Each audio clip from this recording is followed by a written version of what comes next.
우리나라 사람들, 특히 서울에 있는 우리나라 사람들은 집을 마음대로 사고 팔 권리가 없는 겁니까? 이해가 안 되는 거죠. 사실상 토지거래 허가를 가장한 주택거래 허가제를 하고 있는 거 아닙니까? 오세훈 시장의 무리수다, 무리수.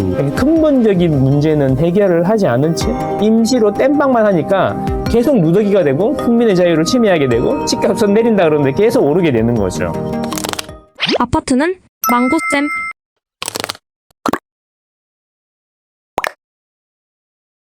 말이 많았죠, 그동안에. 갑자기 너무 오르니까 토지를 재지정한다더니 뭐 이런 이야기가 있었는데 실제로 규제가 나왔고 핵심이 이제 토지 재지정인데 심하게 했어. 그래서 이게 좀 문제가 될 것 같은데 어쨌든 이제 규제가 나왔고 이번 정부 들어서 처음으로 이제 규제를 이제 강화하는 쪽으로 나왔잖아요. 이게 시장 흐름을 어떻게 바꿔놓을지 이런 이야기고 집을 사시거나 파시려고 하시는 분들 또는 이제 임대를 살아야 되는지 고민하시는 분들한테 도움이 되는 거니까 그런 이야기 한번 해보겠습니다. 일단 우리 이제 나온 걸 한번 읽어봐야겠죠. 엠바고 풀렸으니까.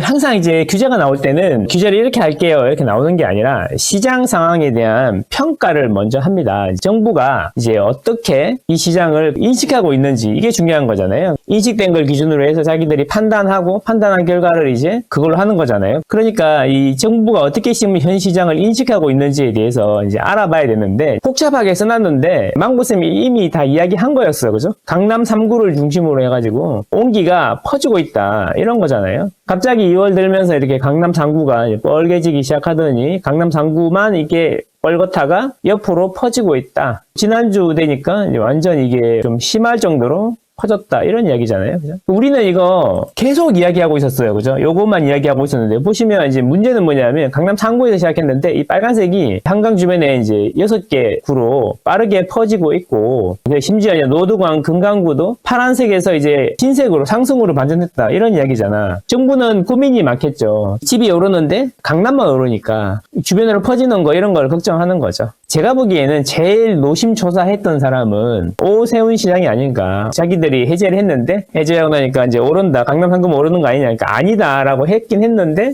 오세훈 시장이 쏘아올린 자금공 그러면서 이제 모든 사람들이 오세훈 서울시장이 집값을 올린다라고 이제 집중포화를 하니까 자기도 이제 입지가 불안해진 거지. 그래서 관계장관 회의를 하는데 참석자를 보니까 오세훈 시장이 있었어요. 그래서 서울시에서 어떤 걸 할 수 있을까 이제 고민을 한번 해봤는데 결국에는 서울시에서 토지거래 허가구역을 확대 지정하는 걸로 결론이 나왔어요. 그리고 정부에서는 뭘 하는 걸로 했어요? 대출 규제를 하겠다 이제 이런 거잖아요. 이랬는데도 더 오르면 규제 지역을 추가로 지정하겠다 이런 이야기인 거죠. 자, 다시 정리하면은 최근에 부동산이 강남 3구를 중심으로 빠르게 올라가고 있는데 그 속도가 너무 빠르다. 그 이야기고 이게 봤더니 토지거래 허가구역 해제해서 그런 것 같은데 이 토지거래 허가구를 재지정해야 된다 이런 이야기가 나왔었죠. 그래서 정부랑 서울시가 같이 모여가지고 머리를 맞댄 게 서울시는 토지거래 허가구역을 강남 4구 용산까지 해가지고 모든 아파트에 대해서 토지거래 허가를 실시하겠다는 거고 정부는 너네 자꾸 이러면 모니터링 빡세게 해가지고 대출 규제할 거야. 그리고 주변으로 퍼지면 이제 그쪽도 투기지역이나 조정지역으로 지정하겠어. 이렇게 한 거죠. 이게 끝이에요. 그죠?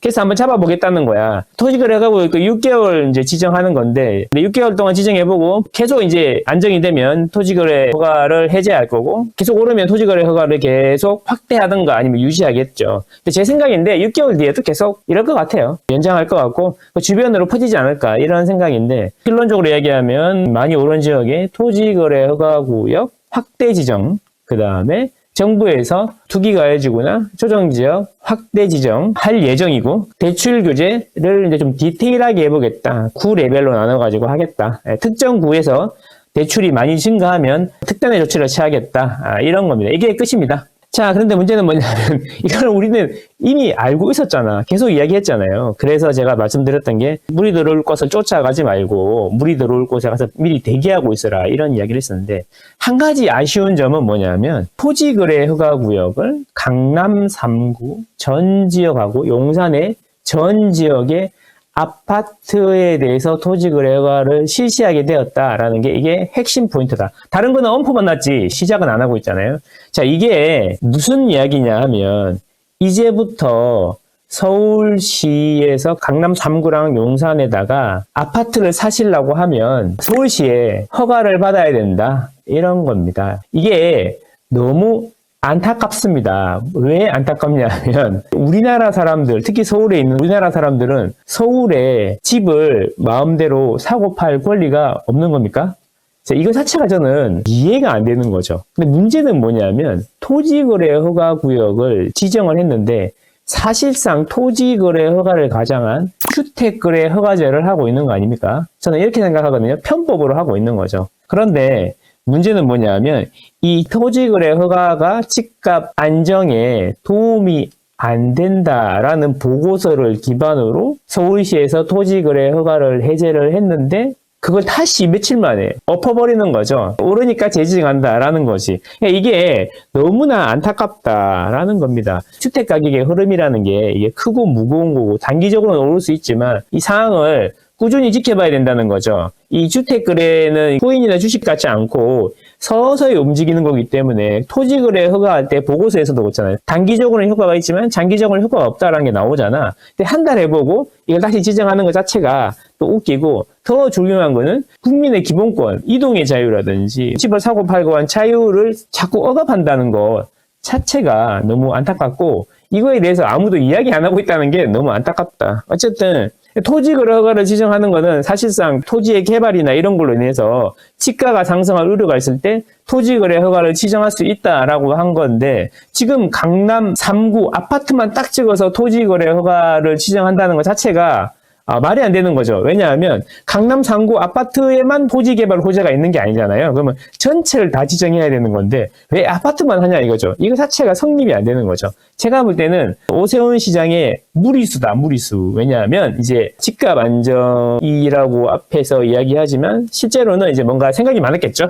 나도 이제 서울시장을 넘어서 새로운 걸 한번 해볼 수 있지 않을까 이런 생각에서 그러면 집토끼들을 잡아야지 판단했을 수도 있다. 그래서 집토끼를 잡기 위해서 강남 3구 표를 이제 확보하기 위해서 지지 기반이 거기 있잖아. 거기다가 이제 당근 하나 준 거죠. 왜냐하면 대통령이 되려면 국민들의 지지를 받아야 되지만 대통령 되기 전에 대통령 후보가 돼야 돼. 대통령 후보가 되려면 집토끼들의 지지를 받아야 되니까 그렇게 생각한 것 같은데 막상 하고 나니까 자충수가 돼버렸네. 집안 내부에도 적이 있겠지만 외부에도 적들이 있잖아요. 그 적들이 집중포화를 날려버리니까 이미지가 실추돼버렸다. 이런 이야기죠. 어쨌거나 이거는 있을 수 없는 일이야. 토지거래 허가 지정 요건 자체가 성립이 안 되는 거를 하고 있는 거지. 강남 4구 아파트만 지정한다는 게 토지거래 허가 지정 요건이 되는 거냐? 이런 이야기인 거죠. 결국은 이 토지거래 허가를 하고 안 하고가 중요한 게 아니라 그 외의 요건들 있잖아요. 토지거래 허가는 심리에 물을 붙였을 뿐이고 집값이 근본적으로 오르는 이유가 뭐야?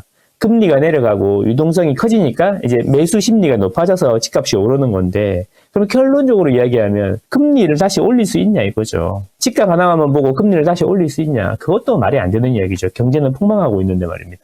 그러면 금리의 방향을 바꿀 수는 없어 정부가. 돈이 계속 늘어난다는 가정하에 집값이 오르는 건 당연한 거죠. 이게 강남 4구에 집을 산 사람들의 문제가 아니라는 거죠. 그 사람들이 금리를 내리는 게 아니고 유동성을 늘리는 게 아닌데 근본적인 원인은 뭐예요? 항상 말씀드리지만 돈은 어차피 계속 늘어나니까 집을 많이 지으면 됩니다. 그런데 그게 집을 많이 짓는다는 게 강남 4구에 공급을 많이 하면 되는 거고 서울에 공급을 많이 하면 되는 건데 재개발 재건축밖에 없는데 재개발 재건축은 지난 정권에서 다 폭망시켜놨다는 거지. 그걸 이번 정부가 이어받아놓고 서울시장이 이어받았는데 이걸 다시 진행을 빡빡빡 해가지고 입주하려고 그러면 아직도 몇 년이 남아있는 상태란 거죠. 그러면 생각을 해봐야 되는 거예요. 단기적으로는 이렇게 규제를 해가지고 잡는 것처럼 보이지만 우리가 지난 정권에 29번, 30번이었나요? 규제하면서 집값이 어떻게 됐어요? 내렸어요. 그래서 근본적인 문제는 해결을 하지 않은 채 임시로 땜빵만 하니까 계속 누더기가 되고 국민의 자유를 침해하게 되고 집값은 내린다 그러는데 계속 오르게 되는 거죠.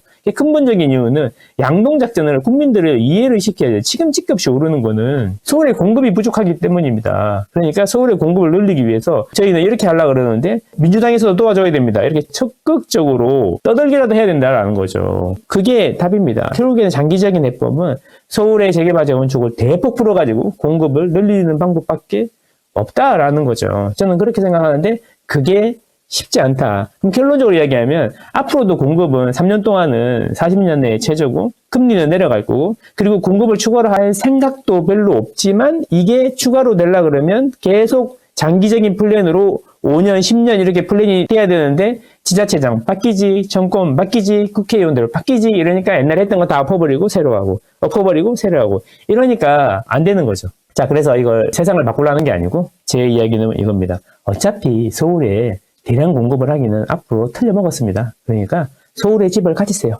이런 이야기인 거죠. 어쨌거나 흥분은 잠깐이고 이렇게 생각해야죠. 말도 안 되는 토지거래 허가 구역이지만 이미 지정을 했고 이 지정을 했으니까 우리는 어떻게 대처할 것이냐 이거를 생각해 봐야 되는 거잖아요. 당장 나라를 바꿀 수 없으니까 나와 내 가족의 자산을 지킬 수 있는 그런 방법을 생각해 봐야 되잖아요. 자, 그러면 첫 번째로 이 토지거래 허가구역 지정에서 가장 피해를 본 곳이 어딘가라고 한번 생각해 보면 강남 3구랑 용산구의 모든 아파트를 토지거래 허가로 지정을 했어. 토지거래 허가는 어떤 효과가 있냐면은 거래량을 떨어뜨리는 효과가 있습니다. 왜냐하면 매수자 중에 실거주가 안 되는 투자자들을 전부 다 필터링 해버리고 실거주만 대상으로 하기 때문에 매수할 수 있는 사람들의 숫자가 줄어드는 거죠. 그렇게 보면 토지거래 허가로 인해서 집값이 이제 강남 3구랑 용산구 단기적으로는 좀 떨어져 보일 수도 있어. 시간이 지나면 원래대로 갈 거라는 거죠. 그래서 강남 3구랑 용산이 집값이 떨어질 거냐? 저는 그렇게 생각하진 않는데 문제는 강남 3구의 2천 몇 개의 단지들 중에도 거래가 잘 안 되고 나홀로이고 정거점 회복도 못하고 올라오지도 못하고 있는 이런데 이런 것들은 이제 매수 수요가 그나마 좀 들어오던 것도 없어져가지고 힘들게 생겼다. 이런 이야기인 거예요. 아파트는 망고쌤.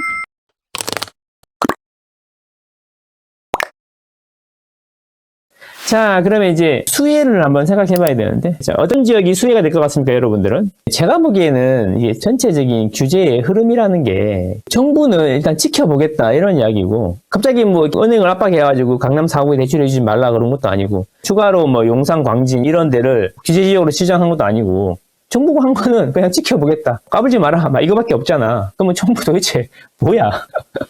정부가 한 건 없어. 그래서 서울시장이 쫄리니까 급하게 탁달해가지고 한 거 아닌가 싶기도 해요. 둔천주공 이야기하시고 마포 이야기하시고 이제 광진 이야기하시는데 성동도 이야기하시는데 그쪽으로 온기가 가겠죠. 아무래도. 아니 우리는 이미 다 알고 있었잖아. 강남 3구가 있고 이게 옆으로 이렇게 이제 퍼진다는 걸 이미 우리는 몇 주 전부터 이야기했고 실제로도 그러고 있잖아요.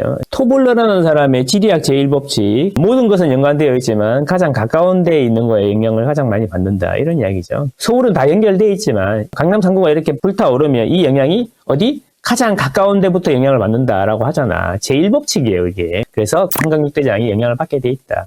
이렇게 돼 있는 건데 그래서 이제 미리 가서 선점하신 분들은 위너가 되는 거고 밖으로 더 나갈 거냐 안 나갈 거냐 이런 이야기잖아요. 근데 결국에는 강남 3구하고 용산을 못 사면 어떻게 되겠어요? 나머지들이 이제 뻘겋게 따라오르겠죠. 그러면 그 옆에 또 영향을 받는 거죠. 이런 식으로 갈 거다라는 거예요. 그리고 이제 서울만 이야기하는데 이제 아래쪽도 있죠. 아래쪽 여기 보면 이 서울만 이게 뻘겋지 경기도는 이렇게 가 쪽으로 보면은 되게 파랗잖아요. 서부권이나 경기도의 동남권 쪽이 색깔이 파랗잖아요. 여기가 강남 3구고 밑에 뭐 과천이라든지 분당이라든지 이런 데가 이제 평촌 이런 데가 온기가 퍼지겠죠.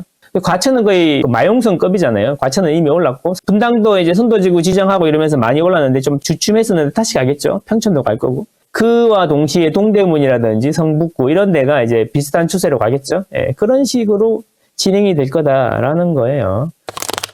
아파트는 망고쌤.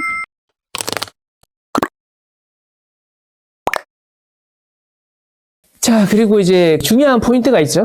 토지거래 허가구역을 확대 지정하는데 4개구, 강남, 서초, 송파, 용산 4개구에 아파트 단지 약 2,200개 40만 호에 대해서 토지거래 허가를 받아야 되는데 문제는 뭐냐면 이게 3월 24일부터 2025년 9월 30일까지 6개월간 한다는 거야. 그러면 3월 24일부터 체결된 신규 계약분부터 적용을 한다는 이야기예요. 이제 요게 잘 아시겠지만 3월 23일까지 계약한 데는 토지거래 허가를 안 받아도 된다는 거예요. 물론 기존의 토지거래 허가를 받아야 되는 데는 당연히 받아야 되겠지만 신규로 지정된 데는 3월 23일까지는 신규 계약을 해도 신규 계약, 매매 계약분이니까 매매가 아니에요. 등기 치는 게 아니고 매매 계약분이니까 3월 23일까지는 토지거래 허가 안 받고 살 수 있다라는 거죠. 그러면 오늘이 19일이니까 20, 21, 22, 23 그러니까 4일 남아서 4일. 이번 주 일요일까지 아마 슈퍼 위크가 되지 않을까라고 생각하는데 일단 단기적으로는 이렇게 될 겁니다. 매수 문의가 오늘부터 빗발칠 거고 그리고 부동산은 전화불통일 거고 매도자들은 매물을 걷어들일 겁니다. 제가 생각하기에는 강남 3구하고 용산에 좋은 곳들 있잖아요. 좋은 곳들은 호가가 엄청 올라가서 거래가 되거나 아니면은 매물이 아예 없어져 버릴 거다. 저는 이렇게 생각합니다. 그럼 그걸 사면 지금 되냐 안 되냐? 자, 단기적으로는 좀 주춤해질 수 있지만 시간이 지나면 우리 아파트를 사서 이제 매매를 하려고 그러면 최소한 2년은 돼야지 세제 혜택이 있으니까 2년 정도 놓고 보면은 토지거래 허가구역 지정 하나하나 똑같이 가격이 올라 있을 거다라는 거죠. 다만 강남 4구에 들어오려고 했던 투자자라든지 실거주자들이 이 오른 가격으로 인해서 그 옆에 강동, 광진, 성동, 마포, 동작, 영등포 이런 쪽으로 이제 옮겨가겠죠? 그래서 그런 행렬들이 줄을 이을 거다라는 겁니다. 제가 그렇게 생각하는 이유는 뭐냐면 이런 거죠. 이 서울주택시장이라는 공간이 있는데 이 공간 안에 유동성이라는 물을 계속 붓는 거잖아요. 그래서 수익이 올라가는 만큼 가격이 올라가는 거죠. 집이 갑자기 좋아진 게 아니고 돈이 늘어나서 집값이 오르는 거잖아요. 근데 돈의 양은 그대로인데 강남 쪽에만 이렇게 누르면 어떻게 돼요? 다른 데가 이렇게 올라오는 게 당연한 거죠. 그럼 결국 규제는 뭐냐면 규제에서 핵심은 돈이 없어지냐 주머니가 더 얇아지냐 이거에 초점을 맞춰야 된다라는 거죠. 규제 때문에 집값이 내려가고 정부의 정책에 따라서 집값이 떨어지고 안 오르고 이런 이야기를 하는데 정부의 정책이라는 게 결국에는 돈을 없애지도 못한단 말이죠. 어디론가 흘러 들어간다는 거죠. 틈새 사이로 흘러 들어가게 돼 있다. 완전히 시장을 죽여버리면 모르겠지만 그런 건 아니니까 흘러 들어가게 돼 있다. 그래서 우리는 지난 정권에 30번 규제를 통해서 집값이 어떻게 되는지를 잘 봐왔다라고 생각합니다. 그래서 여러분들이 만약에 강남 3구를 가려고 많이 알아보고 있었는데 지금이라도 어떻게든 사야겠다 싶으신 분들은 제가 보기에는 당장이라도 지금 전화해갖고 23일 전에 사서 들어가시면 당장은 거래가 안 되더라도 2년 뒤에는 웃을 수 있지 않을까. 이렇게 생각하고요. 거기 못 들어가신 분들은 어차피 이제 그 주변 지역으로 한강 6대장 하고 또 목동 이런 데로 이제 매수의 물결들이 곧 올 거니까 거기 미리 빨리빨리 움직여가지고 잡으시는 게 좋지 않을까 생각합니다. 3월 24일 지나고 이제 강남을 완전히 포기하게 되면 그 행렬들이 그쪽으로 넘어오게 되면 이미 늦을 수도 있다라는 거죠. 그래서 결국 그렇게 보면은 작년 12월이 참 사기 좋았던 시기가 아닌가. 아파트는 망고잼.